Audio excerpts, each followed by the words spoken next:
Hey folks, this is a basic overview of how Easy Building Designer works so you can design your own custom metal building online. First, you're going to choose a template. Okay, so let's create and design a 30 by 40 shop. We want two overhead roll-up doors and a side porch made from an open lean-to. Here's our plain old 30 by 30 building. On a desktop, you'll see a navigation bar on the left, and if on a mobile device, it'll likely be on the bottom of your screen. The view tool is located here at the top, and you can use it to get a good view. You can spin the camera around just by clicking and dragging with your left mouse click. And the right mouse click and drag will be how we move the camera side to side or forward backward. The next tool is for changing dimensions. With the Dimensions tab selected, you could play around by dragging and dropping these little corner icons on the building. Or for precision, you could simply input specific dimensions here on the left-hand side. Just type and hit enter to see the model refresh. We have different roof options like single slope or gambrel, but we'll leave it as a gable.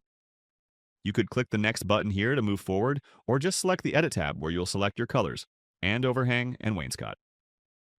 You can also choose to add roof-only bays to either end of your building. Input the number of bays from the front or back wall, and then it will remove the sheeting for those bays, creating a roof-only area like so. Let's go to the next tab for the Lean-to tool. With this tool selected, you can click any side of the building to add a lean-to. You may adjust the size by entering the details here again on the left side panel. Or instead, you may select the Dimensions tool again to drag and drop these corners, just like the main building.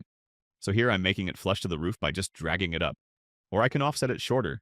The next tab is Openings, where you will select your doors and windows. But first, I'm skipping ahead to the Bays tool next, where we can quickly remove the walls of this lean-to and create this open porch. Now we can go back to our openings and add a door, some windows, and of course our overhead 10 by 10 door. And why not a second door? And now we can move on to the tab here for props. You may use a variety of props to visualize how the building will support your needs. So clearly we can fit a decently sized camper in here. Awesome. If you're a Top Gun, you might need to build a much bigger building. The last step is to submit your design for quoting. Just click the button at the top and enter your contact information. By clicking the share button, you may also show your building design to your friends and family. Good luck and have fun designing your own metal building.